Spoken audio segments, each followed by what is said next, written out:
Glória a Deus. Nós vamos à palavra de Deus. Eu quero primeiro pedir uma coisa para você.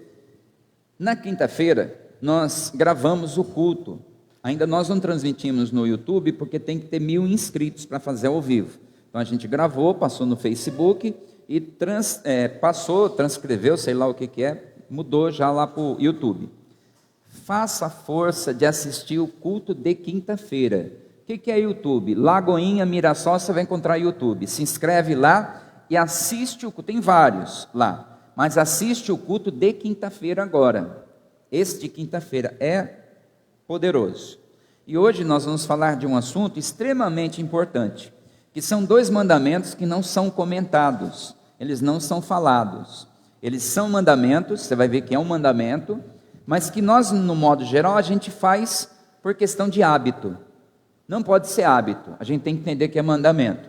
No Velho Testamento tinha 10 mandamentos, depois o pessoal no Novo Testamento começou a achar muito difícil, esquece um, esquece outro, lembra de um. Aí Jesus falou assim, olha, faz o seguinte, eu vou colocar 2 mandamentos, se você fizer os 2 mandamentos, você consegue viver uma vida em santidade. Qual é? Se você for ver os 10, é o primeiro dos 10. Amar a Deus acima de todas as coisas. Depois ele repete no Novo. Aí no Novo Testamento ele fala, amar a Deus sobre todas as coisas. Ah, eu não vou perguntar, mas eu tenho certeza que todo mundo levanta a mão. Eu amo a Deus sobre todas as coisas. Por exemplo, tem gente que trocou o culto, a Santa Ceia, para o jogo do Palmeiras e Mirassol. Aí eu imagino, será que Deus realmente é tão importante para a pessoa? Eu não sou contra você passear, não sou contra você viver, se alegrar, mas trocar um culto de Santa Ceia por causa de um time de futebol. Aí o que eu entendo? Como o pastor André sempre fala, você não é crente não. Uma pessoa dessa está precisando entender o que é Deus acima de todas as coisas. Deus acima da minha vontade, Deus acima das minhas necessidades, Deus em primeiro lugar. Isso é colocar Deus acima das coisas. Deus, independente de eu gostar ou não gostar, eu vou obedecer. Independente de eu não ter força ou ter força, eu vou fazer. Deus acima de tudo. Se Deus está acima, eu convivo bem com o meu semelhante. Eu não vou fazer fofoca, eu não vou denegrir a vida de ninguém, eu não vou julgar a vida de ninguém, porque eu não quero que ninguém me julgue. A Bíblia diz, não julgue para que você não seja julgado. Está cheio de cristão que diz que é cristão, vive falando da vida dos outros, julgando a vida dos outros. Isso é um erro. Então essa pessoa, o que ela é? Um crente de fachada, um cristão de fachada. Aí ele diz no segundo mandamento, qual é? Amar a Deus sobre todas as coisas e amar ao teu próximo. O teu próximo não é quem está do teu lado e não é a sua família. O teu próximo é aquela pessoa que te persegue, é aquela pessoa que fala mal de você, é aquela pessoa que não gosta de você, é aquela pessoa que já jogou pedra em você. Mas porque esse é difícil amar. E só o amor de Deus que dá a condição da gente amar essa pessoa. O que eu vou fazer? Posso não estar perto dele? Posso, não sou obrigado a gostar dele. Sou obrigado a amar. Gostar não. Então eu vou orar. Vou pedir a Deus, Deus ilumina a vida do fulano, abençoa ele, dá prosperidade, dá saúde. Eu amo ele, mas em Cristo Jesus. Você vai ficar perto dele? Gente, ele já me tacou pedra. Se ele ficar perto de mim, ele vai me dar uma tijolada na cabeça. Tem gente que infelizmente é assim. Agora, amar significa ter a obrigação de lembrar dessa pessoa, pedindo para Deus transformar essa pessoa. Então esses são os mandamentos no modo geral. Eu vou ler um trecho com vocês, Lucas 18, verso 1, que é a nossa mensagem de hoje. Vamos ver o que ele fala aqui de 2 mandamentos que não são mencionados. Tecnicamente são, mas não diretamente. 2 mandamentos. Contou-lhe também uma parábola. O que é uma parábola? É uma história paralela a um fato acontecido. Então, para as pessoas entenderem indiretamente do que Jesus estava falando. Contou uma parábola sobre o quê? O dever. Diga obrigação. O que você entende como uma coisa que não é opcional, é obrigação? O mandamento, ele é opcional ou ele é uma obrigação? Obrigação. Para quem? Para quem aceitou Jesus, para quem está vivendo uma vida de cristão. Então é a obrigação de quê? De orar A oração não é uma questão opcional, é uma obrigação do cristão. E orar, ele diz assim: o dever de orar, a obrigação de orar sempre e nunca desanimar, nunca desfalecer. Duas obrigações você tem: o dever de orar constantemente, diariamente, e você não pode abaixar a cabeça e ficar reclamando, está difícil, não aguento, não posso, murmurar. Não. Quem lança a mão do arado, aceita o evangelho, não pode mais ficar reclamando, não pode mais olhar para trás, porque ele diz: se você fizer isso, você não tem o direito de entrar no reino dos céus. A palavra reino, ela é subjetiva, porque ele não está falando de uma vida eterna, ele está falando talvez da própria vida abundante que Jesus deu. Se você vive murmurando, você vai colher o que você planta. É discórdia, é casamento falido, é filhos cheio de problema, e é doença, é falta de emprego, é falta disso. Por que eu estou passando por isso?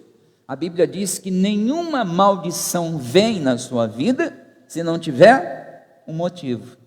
Então o que você está passando hoje, você deu uma brecha, em algum aspecto. Mas eu não sabia. O diabo não se importa se você sabe ou não sabe. Abriu a porta, ele entra. Não tem esse negócio. Na minha casa eu tenho 2 cachorras. Eu tenho uma American Bully, que ela é mais ou menos assim, a Pocket, e tem uma micro Chihuahua. Se ela perceber que a porta está meio que encostada, ela vai, mete o focinho e vai entrando, com quem não quer nada. Então eu preciso ficar bravo com ela, falar para ela se retirar. Eu não bato nela, eu falo para ela se retirar e tranco a porta. Aí ela fica com o focinho, cutucando. Por quê? Porque ela sabe que se entrar, ela quer pedir comida, ela não quer comer ração. O que ela faz? Ela olha para mim, pula no chão, cai de 4 e fica brincando com as patinhas. É um monstro, ela é, mas é uma criança. Ela fica mexendo com as patinhas, pensando que vai me seduzir.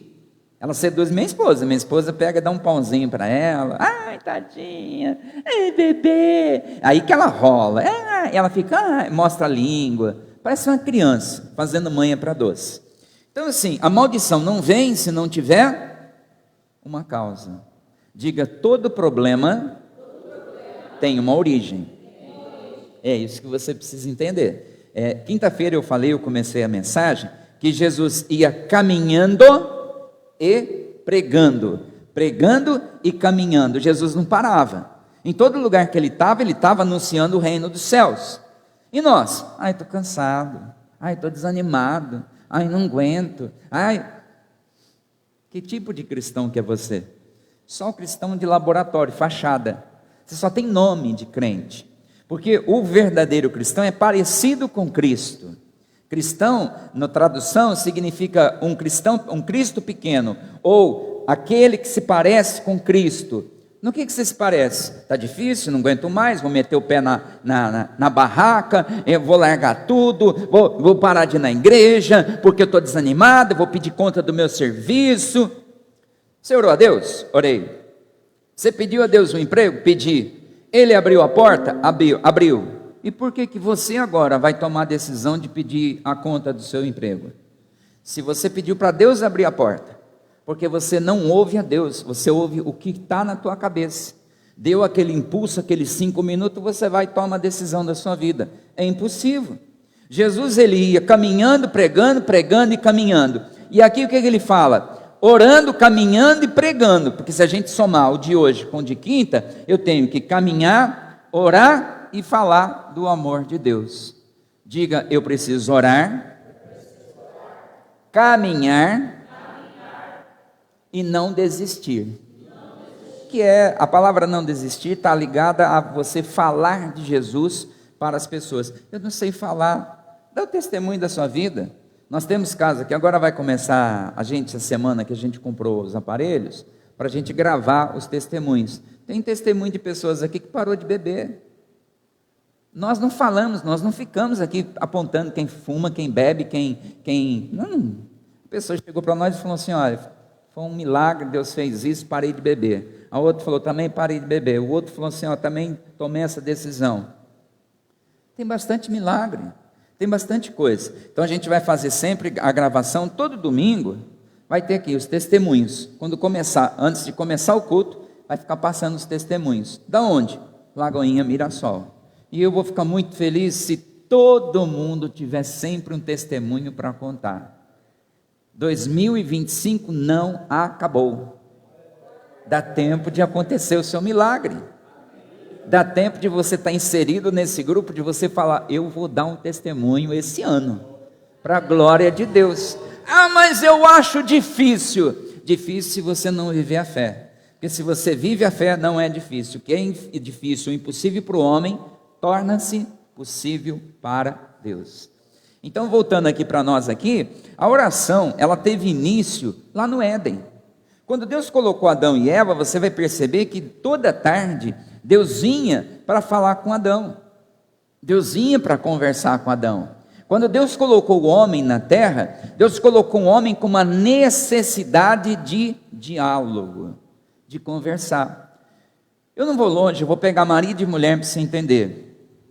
A mulher tem mais necessidade de ser ouvida, ela precisa falar. Então, uma situação, a mulher chegou: mas é porque você não me ouve? Não, tá bom. Ele sentou: fala tudo que você quer falar. É porque os nossos filhos, porque a escola, porque o trabalho, porque a louça, porque o cachorro, 2 horas falando. Ele falava: entendi. Acabou as 2 horas, ela falou: falei tudo que eu tinha que falar. Ele falou: tá bom. Ela falou: amor, eu te amo, obrigado por você ter conversado tanto comigo. Ele falou: tá bom. Foi só isso que ele fez. E ela falou assim: por isso que eu amo você, você me ouviu. Quem assistiu aquele filme chama Náufrago, que é com Tom Hanks. Náufrago, se não assistiu, assiste. Aquele filme ele está falando mais sobre uma questão social. Ele ficou perdido abandonado numa praia, não tinha ninguém. E ele tinha uma bola, que caiu no naufrágio também, uma bola de vôlei, chamada, da marca Wilson. Ele montou lá um bonequinho, colocou a bola e deixou virado isso. Ele conversava com isso todo dia. A necessidade de conversar, a necessidade de falar, de ser ouvido, a necessidade de 1 minuto de atenção. Não precisa se identificar quem tem mais essa necessidade. Eu particularmente não tenho, mas a minha mulher, vou falar, ela precisa conversar. Às vezes ela conversa com a cachorra. Às vezes ela fala: Zara, porque Zara, eu te amo. Eu falo: ainda bem que eu tenho uma cachorra aqui em casa. É verdade. O ser humano tem essa necessidade. Ela fala: meu casamento está... O que está faltando? Diálogo. Está faltando alguém que te ouça. É uma coisa tão simples. E ele fica um monte de tempo ali com aquele bonequinho, conversando. Quando aquele bonequinho se perde, gente, parecia que tinha morrido um parente dele. Ele chora, ele entra em desespero, porque era a única pessoa imaginária que ele tinha para conversar. Olha para quem está ao teu lado e fala: eu tenho necessidade de dialogar.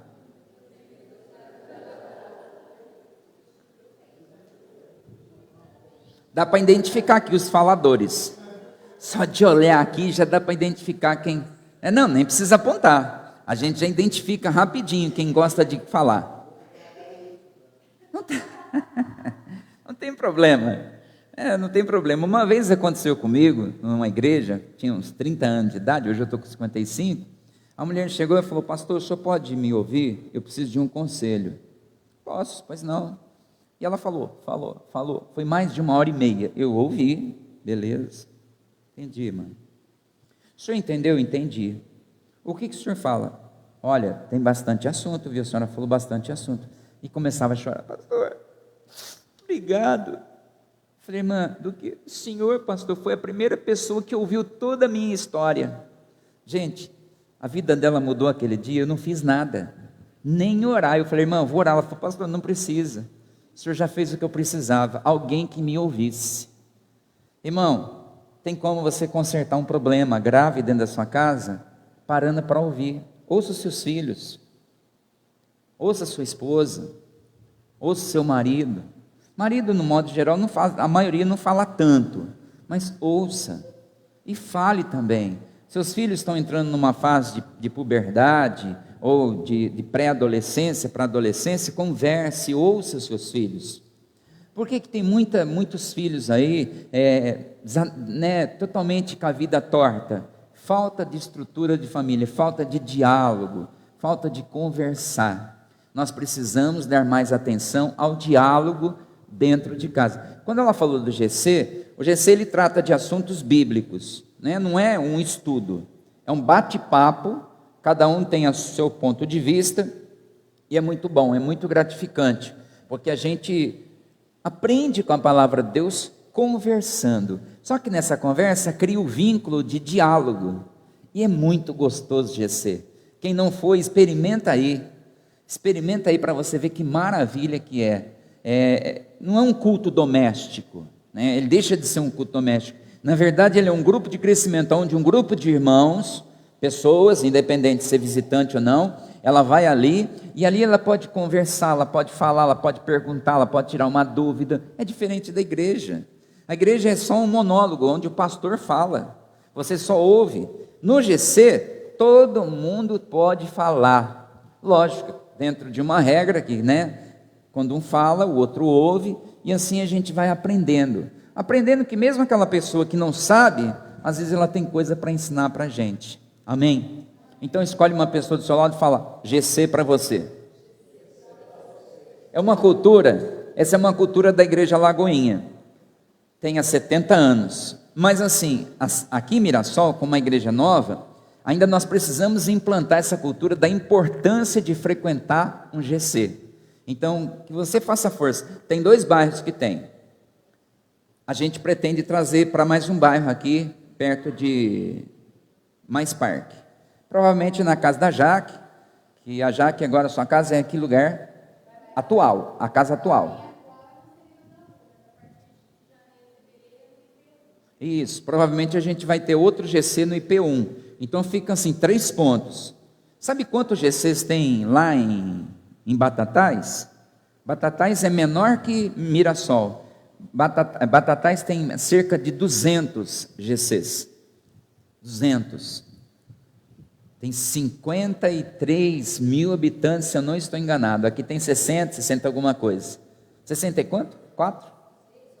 Sei. Ah, mas você só tem 3 GC, 2 GC?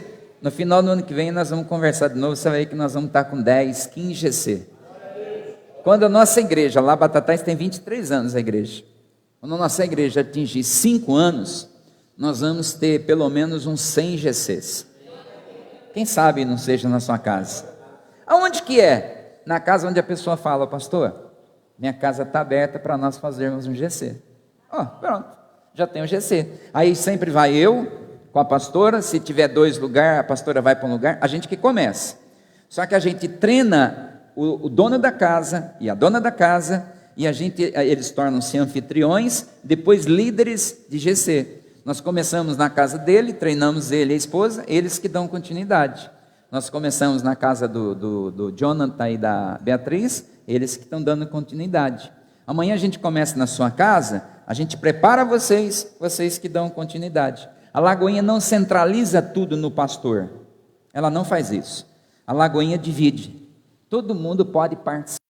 Quando eu cheguei na igreja, eu tinha 11 anos, sabia nada. Fazia menos de um ano, o pastor falou, Antônio, vai lá na casa da fulano tal e faz o culto. Pensa no menino de 11 para 12 anos, não sabia nunca, e tinha que cantar ainda, porque naquela época a gente tinha, para abrir reunião, a gente tinha que cantar, eu não sabia cantar. A única coisa que eu sabia cantar, Jesus, eu te amo. Tinha uma música. Falei, gente, vamos cantar. Jesus, eu te amo. É uma música que tem várias letras, estrofe. E eu fiquei, irmãos, muito bom. Agora vamos cantar bem devagar. Jesus, eu te amo. Diga agora com muita força. Jesus, eu te amo. 20 minutos só no Jesus, eu te amo. Quando terminou o culto, o irmão chegou em mim chorando. Ele falou, pastor, Deus te usou poderosamente no louvor, eu senti o Espírito Santo. Eu falei, Jesus, não acredito num negócio desse. Só no Jesus eu te amo. Ele falou, pastor, eu nunca tinha sentido a presença de Deus. E dali para frente eu peguei amor pelo Evangelho. Então Deus não está procurando profissional. Deus está procurando um coração aberto, que o sirva em espírito e em verdade. Amém? Então vamos voltar aqui, ele fala assim, o dever de orar sempre. Então qual é o nosso objetivo? Da gente ter um diálogo diariamente com Deus, de falar com Deus todos os dias, Mas que tipo de oração que a gente vai ter todos os dias? A oração do Pai Nosso. Não é, irmão. Se você ora o Pai Nosso todo dia, você decorou, você reproduz uma coisa decoreba. A oração não é isso. A oração é uma conversa, onde você fala, onde você ouve o Espírito Santo. A oração edifica a sua vida. A oração você se arrepende, pede perdão, você apresenta a Deus suas necessidades. Eu vou dar um exemplo aqui para vocês. Lucas 6, o verso 12 e o verso 13. Jesus, o Filho de Deus, precisou orar. Nós que não somos nada, achamos, não preciso orar, porque eu já vou na igreja. Isso é melhor que Jesus, porque Jesus orava. Pensa no homem que orava.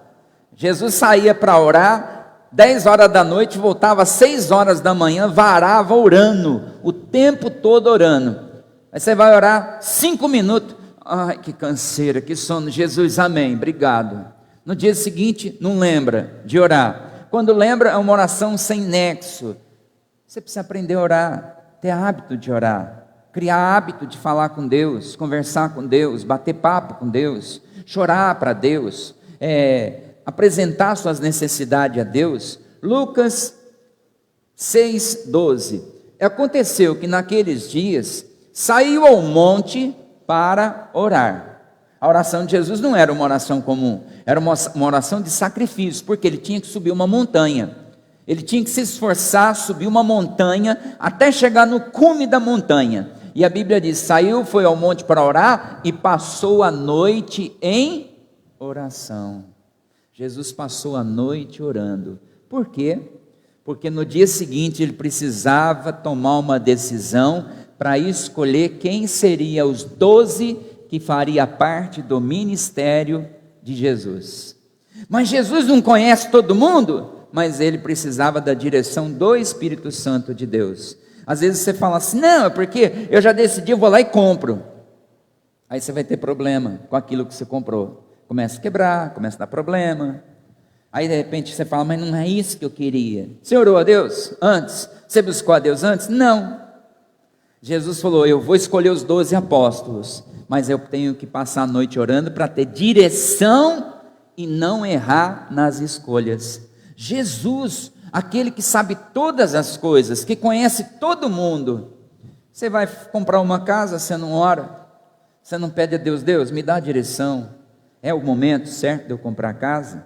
Qual casa que eu devo comprar? A que eu gosto ou aquela que o Senhor quer que eu vá morar? De repente você quer, tem lá 2 casas, as 2 custam 500 mil, um exemplo, tá? Sei. Uma está num lugar privilegiado, top. Você fala, já sei, essa é a casa que Jesus quer para mim. E se Jesus quer colocar você ali no meio daquele vulco-vulco para ganhar aquelas pessoas? Você não vê dessa forma. Você vê se não tem criança, você vê se não tem cachorro, você vê se a família não é encrenqueira, se a mulher não vai casa. Eu não vou morar perto desse povo, dessa gente. Eu sou cristão. Então fala com Deus, porque Ele pode te surpreender nas suas decisões. Aquilo que você planeja pode não ser a vontade de Deus. Porque eu sou de outra igreja. Tudo bem, mas hoje você está aqui porque Jesus trouxe você para cá. Ele trouxe você para cá porque Ele quer que você ouça isso. Eu não estou falando para você que você tem a obrigação de catar. A Bíblia diz que a fé vem pelo? Quem tem ouvidos? Eu vim para ouvir. Porque eu gosto da igreja, tal. Eu gosto porque tem jovens, tem. Irmão, eu venho para a igreja para me alimentar. O dia que eu quiser passear, eu vou no shopping. O dia que eu quiser ver gente, passear, comer alguma coisa, eu vou no shopping, eu vou na praia, tal. Igreja, eu não posso vir para passear. Eu não sou um passeador de igreja. Eu venho para a igreja com um único objetivo: alimentar minha alma e meu espírito. Jesus fala comigo. Jesus fala poderosamente. Pode falar. Não o que eu quero, não o que eu estou precisando ouvir. Pode ser o que eu preciso ouvir, seja uma burdoada, e de repente a gente fala assim, nossa, que palavra pesada. Se eu estava precisando ouvir isso, glória a Deus. Então a gente para pensar os tipos de orações. Por exemplo, a oração de Jesus foi uma oração de quê? De sabedoria. Ele não escolheu. Aí só no dia seguinte vai falar: e quando já era dia, chamou a si os seus discípulos, chamou todos os que seguiam ele, e escolheu, separou, selecionou, processo seletivo, selecionou 12 deles, a quem deu o nome de apóstolo. O que ele estava buscando na oração? Não errar. Mas ele escolheu Judas. A Bíblia diz que existia uma profecia que um deles trairia Jesus. Judas fazia parte do processo. Tem alguns Judas na vida que não tem como a gente sair fora deles. Faz parte, infelizmente. A gente vai ter que aprender a lidar com Judas da vida.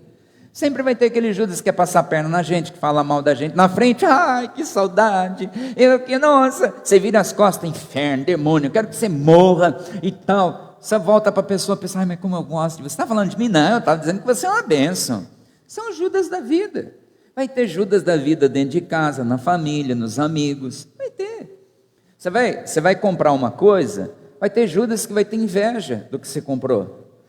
Ai, nossa, não sei onde arruma dinheiro para comprar uma casa dessa, um carro desse, porque quem merece sou eu, que estou batalhando há tanto tempo, estou trabalhando há muito mais tempo. Meu irmão, se veio na sua mão é porque Deus te abençoou, glória a Deus, aleluia, e que venha mais. Agora, não tem que ter inveja, vai estar cheio de gente na nossa vida que vai ter inveja.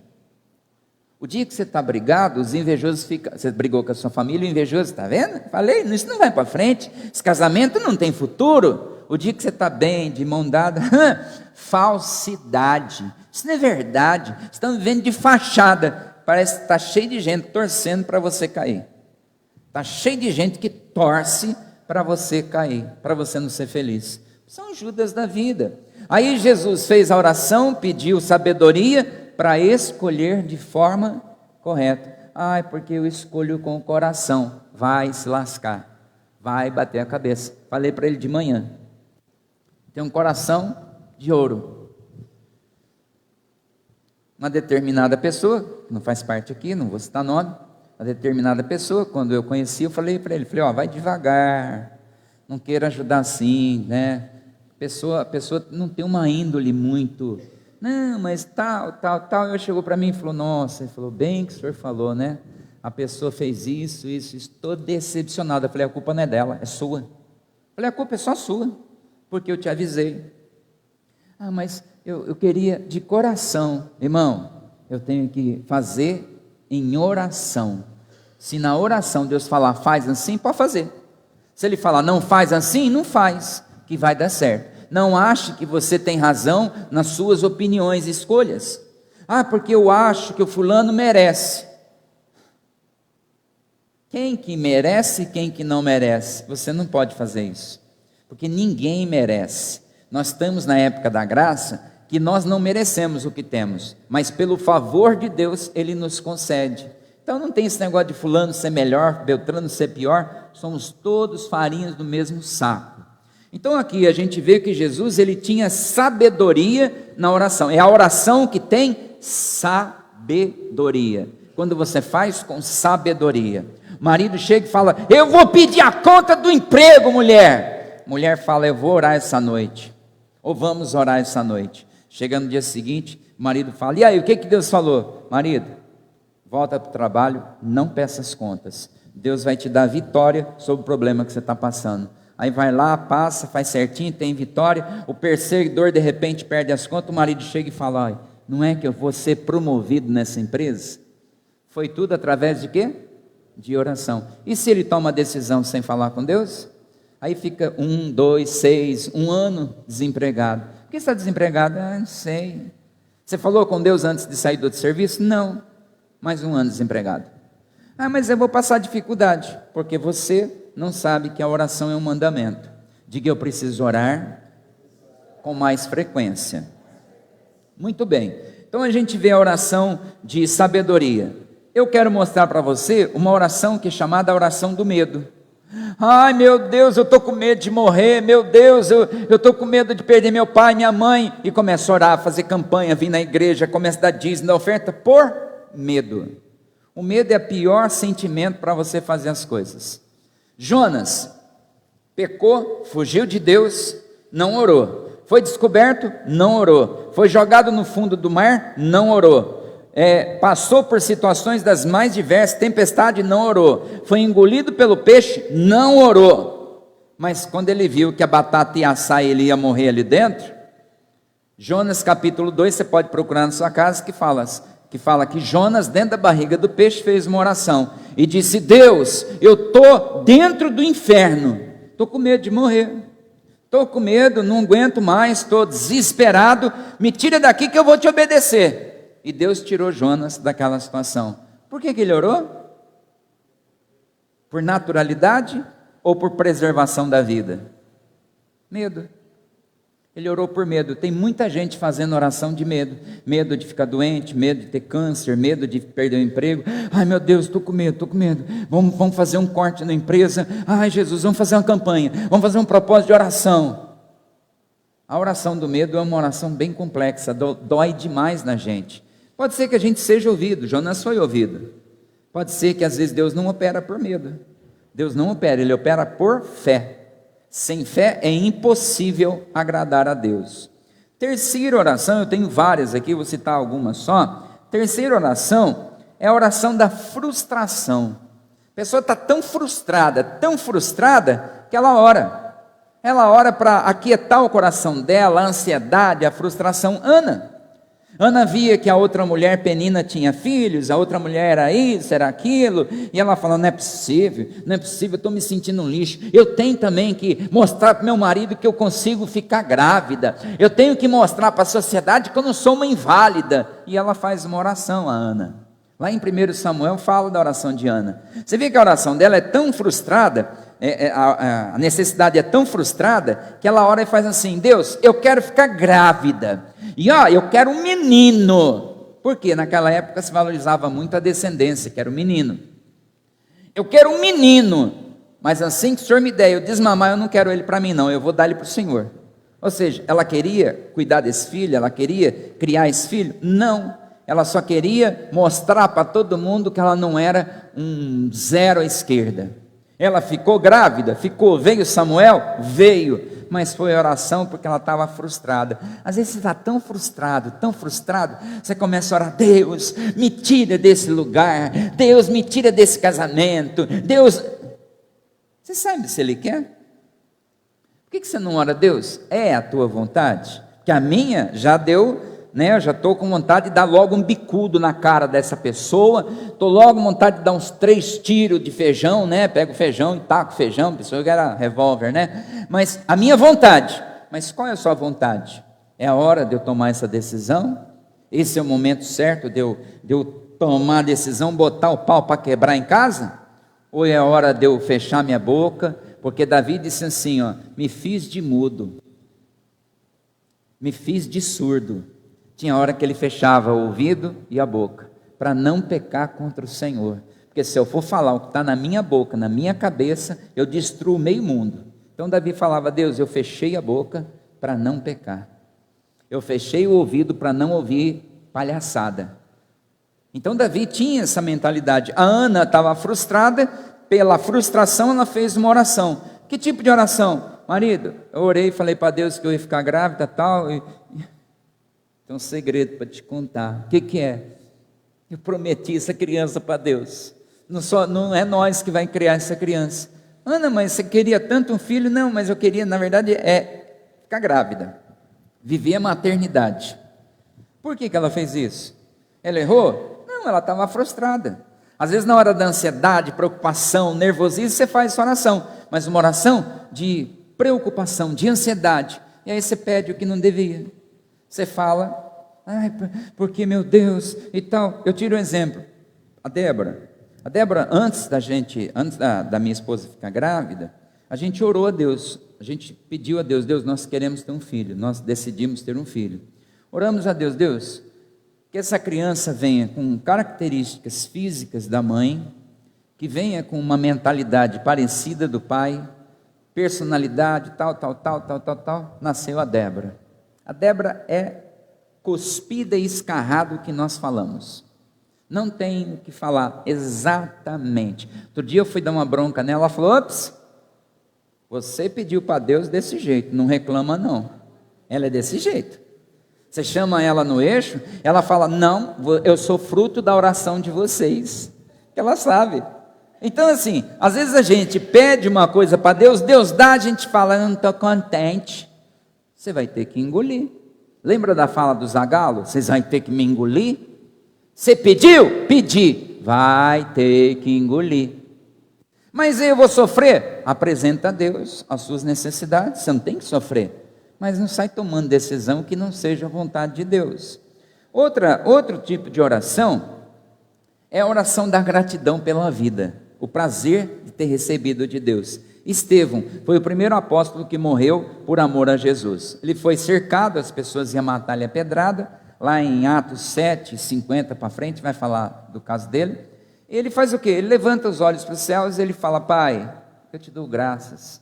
Não impute a eles, não coloca neles esse pecado, apenas me receba no céu e eu estou feliz pela vida que eu tive, pelo tempo que eu passei na tua palavra. O que é isso? Gratidão pelo que Deus colocou na sua mão. Eu não estou contente com a minha casa. Está cheio de gente que não tem uma casa para morar, nem uma folha de zinco em cima para cobrir do sereno. Você não está contente com a sua casa. Você vai comer: eu não estou contente com essa comida. Tem muita gente que daria tudo para ter metade da comida que você tem, ou para ter só arroz puro na mesa. Eu não estou contente com esse emprego, ganhando 10, 15, 20 mil reais, não está contente com esse emprego. Tem muita gente que daria tudo para ganhar 1.500 conto. Mas não adianta ficar gago e nem baixar o cabrito em você e começar bebê. Não, Deus te deu, Pai, muito obrigado. Isso não significa comodismo, tá? Ele te deu um carro, Deus, obrigado por esse carro, louvado seja Deus. Você quer um zero? Você quer um melhor? Você quer uma SUV de grande porte? Não é pecado. Deus, obrigado, mas me dá a condição para eu continuar lutando, porque o próximo projeto agora é trocar de carro, sair do usado para o 0 quilômetro. Quero andar, eu vou trocar de carro de 3 em 3 anos. Que jeito? Vou pegar sempre um carro que tem garantia de 3 anos, antes de vencer a garantia, eu troco e volto para o 0. Eu sei de gente que andava de carona e hoje, de 3 em 3 anos, troca de carro. Os carros dele estão sempre na garantia. E outra coisa que ele falou para mim, ele falou assim: pastor, é mais fácil a gente manter o tanque cheio do que a gente deixar o tanque vazio e ter que encher. Você abastece hoje, você gasta R$200 em média, né, um tanque pequeno. Você gasta R$200 em média para encher o tanque. Você usa até o ponteiro gritar: está vazio, está vazio. Porque tem uns ponteiros que gritam. Aí você vai lá pôr, nossa, 200 pau. Você encheu o tanque, vai lá 3 dias depois, você fala: por favor, completa. Quanto ficou? R$32. Oh, glória! 32 cruzeiros. Você entende o ponto de vista? A gente é muito acomodado. Então a gente para pensar aqui sobre gratidão. Obrigado pelo trabalho, obrigado pela família. Mas eu não tive ainda o prazer de ter filhos. Senhor, obrigado porque eu estou numa igreja que eu aprendo a palavra de Deus. Obrigado que o Senhor disse que até a mulher estéril pode ficar grávida. E eu sei que se eu não recebi até agora, porque o Senhor tem algo especial para mim. Na hora certinha vai vir e vai ser um Samuel da vida. Samuel da vida significa que vai vir com um propósito. Ana teve mais filhos, mas Samuel foi o maior profeta do Velho Testamento. Então a gente porque eu não alcancei ainda, porque não é hora, porque não é o momento, não aconteceu porque não é o momento. Porque eu tô ansioso. Fala com Deus que você vai aliviar essa ansiedade. Comece a conversar mais com Deus. Você vai aliviar essa ansiedade, você vai ver que existe um plano por trás de tudo. Outra oração que eu acho importante é a oração de Josué. Josué estava numa batalha, se escurecesse, ele ia ter que parar, e o exército inimigo ia se reforçar para o dia seguinte. Então ele falou: Deus, eu preciso de um dia de sol que dure mais do que o normal. Sol, pare, lua, se detenha.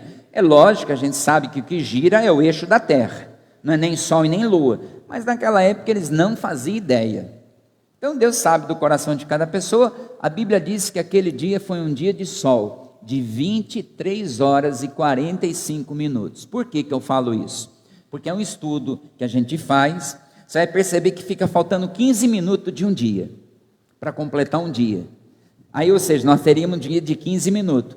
Aí esse dia é regularizado no relógio de Acás, que o relógio tem que acertar os 15 minutos, onde o profeta faz uma oração, e Deus volta o relógio de Acás 10 graus, que é equivalente a 15 minutos, foi referente ao que ficou sobrando do outro dia. Então, Josué venceu todo inimigo. Que oração que é essa? A oração daquilo que é impossível.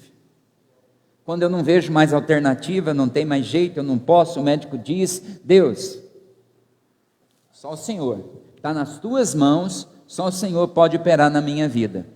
Aí o médico chega para você e fala assim: olha, você tem 24 horas de vida. O que você vai fazer? Você vai fazer a oração do impossível. Deus, vai conversar com ele, vai falar: Deus, tem misericórdia. Aí Deus fala assim: ó, eu vou te dar mais 15 dias de vida. Eu não estou nem falando de 15 anos, tá? Que é o caso do rei. Mas Deus fala assim: eu vou te dar 15 dias de vida. O que você faria nesses 15 dias? Sabendo que é os 15 últimos dias da sua vida. Garanto que você não perderia um culto. Seria o primeiro a chegar e o último a sair. Oração, visitaria pessoas, perdoaria pessoas. Você ia ser crente, mas no último. Porque você sabe que tem prazo de validade. Como você não sabe o dia da sua morte, você está tocando o bonde do jeito que dá. Não estou com vontade de perdoar. Não vou com a cara do Beltrano. Porque eu sou assim, nasci assim, vou morrer assim. Porque você não sabe o dia da sua morte. Teve um rei chamado Ezequias, que ele ia morrer. O profeta chegou e falou: você está doente, e essa noite você vai morrer. Pode arrumar a tua casa. O que ele fez? Ele se voltou para Deus em oração, ele chorou. A Bíblia diz que ele virou-se para a parede. A palavra parede significa, ele deixou de lado as pessoas, a opinião das pessoas, e começou a falar com Deus. Falou, chorou, contou para Deus o que ele tinha feito, pediu perdão dos pecados. Deus falou: profeta, sobe lá. Mudei o destino de Ezequias. E o que eu falo para ele? Fala que ele não vai morrer mais não. Fala para ele que eu estou dando 15 dias, não meses, não, 15 anos de vida. Irmão, é a oração do impossível. É aquela oração que às vezes não tem alternativa, mas você faz com tanto vigor, com tanta determinação, que acontece. Nossa, fulano, eu tenho uma tia, ela teve um câncer de mama, mas daqueles bravos.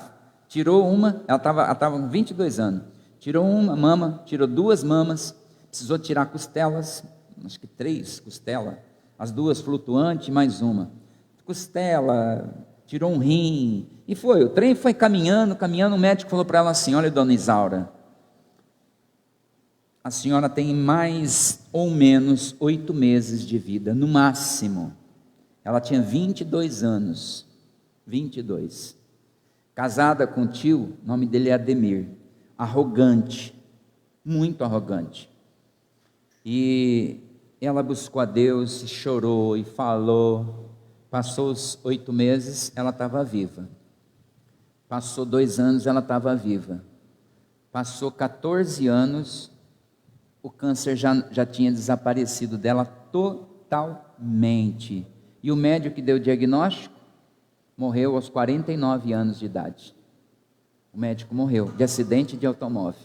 O médico que disse que ela ia viver 8 meses, morreu mais rápido que ela. Aí, esse marido arrogante, ele era muito arrogante. 50 anos, apareceu um câncer nele. Sabe quanto tempo levou o câncer para levar ele? 45 dias, ele morreu. E a tia ficou viúva. Com 62 anos, a tia casou de novo. Você acredita? A velha casou de novo? Casou. Cadê a tia? Está viajando. Cadê a tia? Está em outro lugar. E ela, você fala, ela está com 80 e poucos, 82 anos. Só passeando, curtindo. Com 22 anos era para ter morrido de um câncer daqueles que não tem jeito. Mas é aquela oração.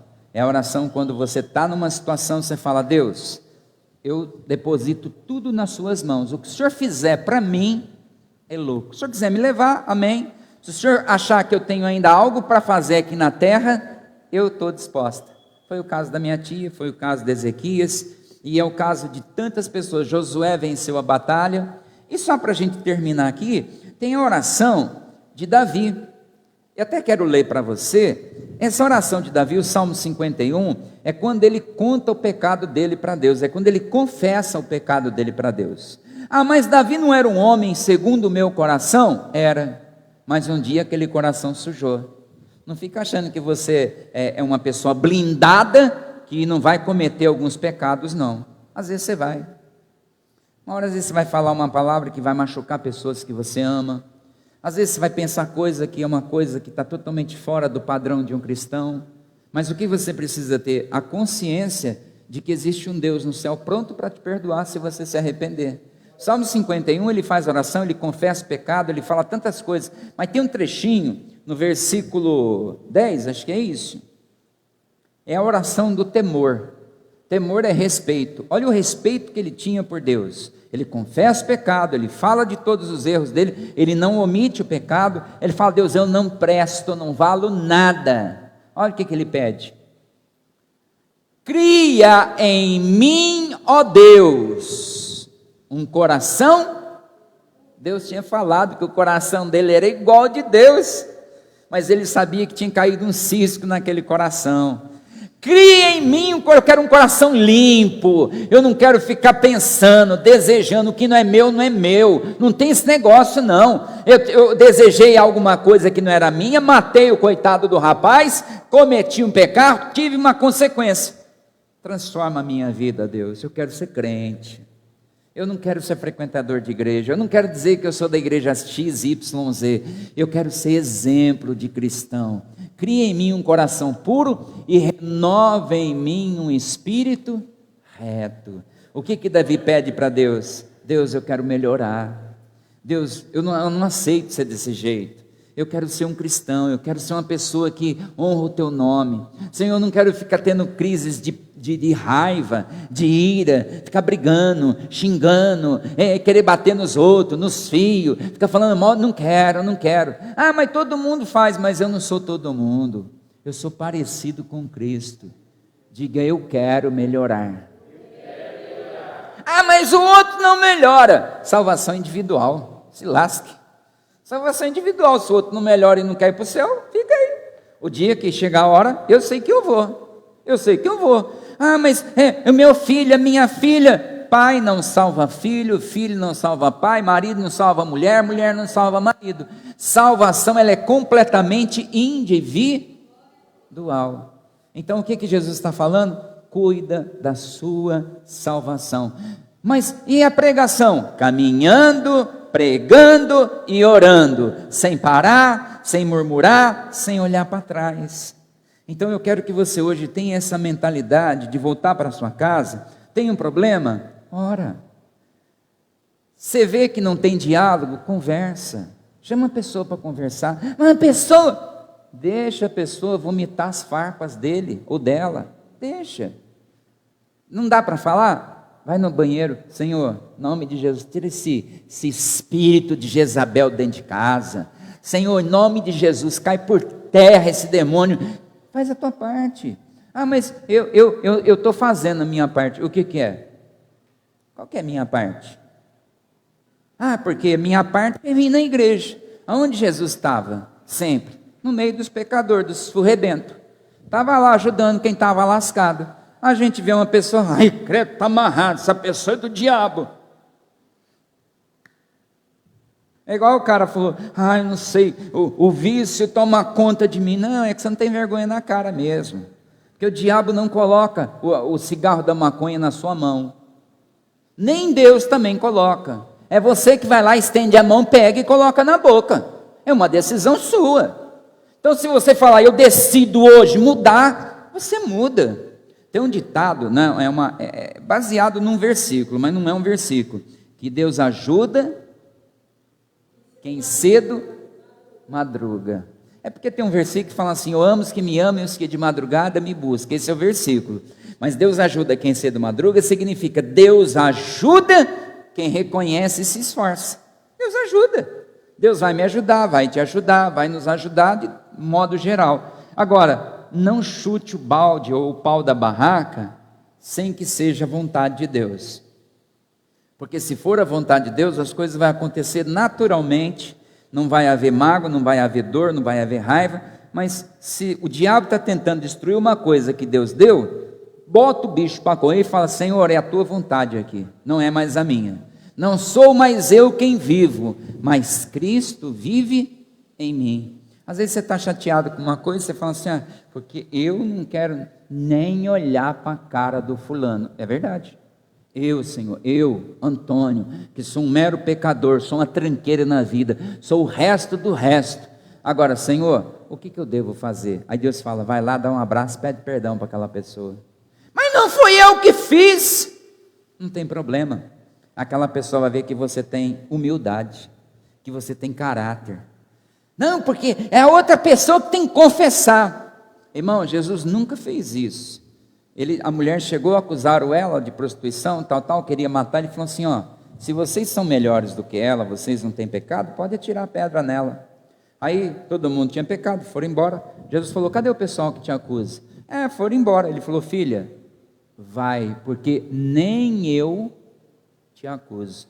Irmão, se nem Jesus está acusando a pessoa, quem é você para apontar o dedo na cara da outra pessoa para falar que a pessoa está errada ou não presta? Leia a Bíblia, ora, fala com Deus. Deus vai restaurar o que for necessário e o que for preciso. Lógico que tudo existe um prazo de validade na vida. Se a situação vem perdurando há muito tempo, não muda, você já fez de tudo, então Deus, me dá uma alternativa, porque a vida passa.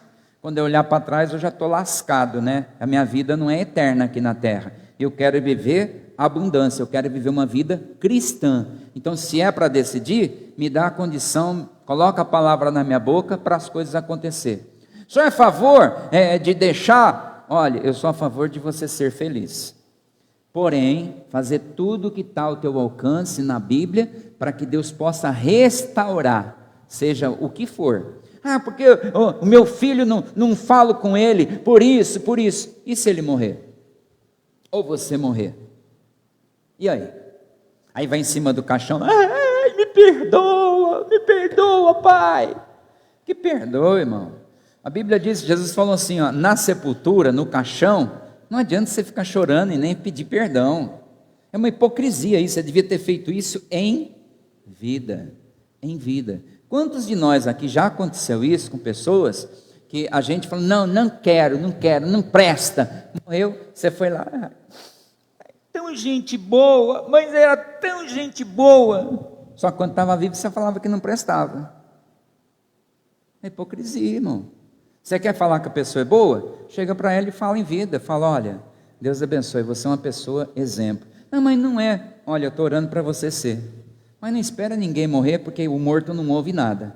O morto não tem mais acesso à vida. Ele está desligado dessa vida. Não tem jeito. Então faça enquanto você pode, porque amanhã pode ser tarde demais. Diga: amanhã pode ser tarde. Quando você voltar para sua casa hoje, na sua oração, fala com Deus: Deus, eu quero resolver isso, porque o Senhor disse que tudo tem um tempo determinado. Eu sou crente e eu quero continuar sendo. Eu quero resolver minha vida hoje com Deus, e Deus vai dar a condição de resolver minha vida dentro do contexto que eu vivo, sociedade, família, trabalho, seja em qualquer aspecto. Só quero falar só mais um para a gente terminar. Falei bastante. Se eu for falar de oração aqui, tem trocentos casos de oração. Teve um caso particular que essa é a oração que nós deveríamos fazer, a oração de Ruth. Ruth, a Noemi, que era a sogra, ela tinha duas noras, Ruth e Orfa. Não é órfã de pai e mãe, não. Orfa era o nome dela mesmo. Morreu o marido, morreu os três maridos, né? Para a mãe morreu o marido e os dois filhos, para as duas mulheres morreu os dois maridos. Estava só as três, sem um gato para puxar para o rabo. A sogra falou assim: eu vou voltar para Belém de Judá. Onde é Belém de Judá? Casa do pão, a presença de Deus. Ela estava vivendo numa terra pagã. Vou voltar lá. Aí as duas: nós vai com você porque nós te amamos, porque tá... Aí ela parou no meio do caminho e falou assim: eu estou liberando vocês para voltar, achar um outro casamento, ser feliz. comigo vocês não têm futuro. A órfã falou assim: você não vai ficar chateada? Porque eu amo você, estou disposta a ir até no inferno, mas se você não fizer questão, eu vou voltar porque eu quero arrumar um marido. Pode voltar. Voltou. Está cheio de gente que é só enfrentar a primeira dificuldade, enfrentar o primeiro obstáculo, a primeira tempestade, pula do barco. Aí Ruth, pode voltar. Ela falou assim: não cai na besteira de falar isso de novo para mim. Por quê? Mas não deixo você nem a pau. Não, mas nós vamos passar fome, nós passa junto. Nós não temos teto, nós fica no relento. Aí Ruth falou assim: ó, aonde você for eu vou, aonde você pisar eu piso, o que você comer você come, passar fome eu passo, estou com você e não abro mão. Só tem uma coisa que vai separar a gente. O quê? Só se a senhora morrer primeiro, que aí eu pulo em cima da senhora, enterra nós duas, porque eu não vou desgrudar de você. A Bíblia fala que nós precisamos grudar em Jesus dessa forma. O que aconteceu com a Ruth? Conheceu um cara, junto com a sogra, conheceu um cara rico, casou com o cara, teve um filho, esse filho teve outro filho, desse filho nasceu Jesus. Quem foi essa moça que poderia ter, a Bíblia não ter comentado dela? Foi parente de Jesus. Por quê? Teve vitória, porque ela grudou na sogra, que é um simbolismo de um Cristo na nossa vida. Eu tenho que grudar em Cristo, eu tenho que grudar na palavra. Por quê? Porque eu vou alcançar a graça e o favor de Deus em todos os aspectos. Amém? Então que você hoje, depois que a gente fizer a oração, que você possa voltar e meditar sobre isso. Terça e quarta tem o GCs, depois se quiser participar. Quando vocês quiserem saber programação da Lagoinha, é só entrar no Instagram, Lagoinha Mirassol, tem tudo lá, toda a programação.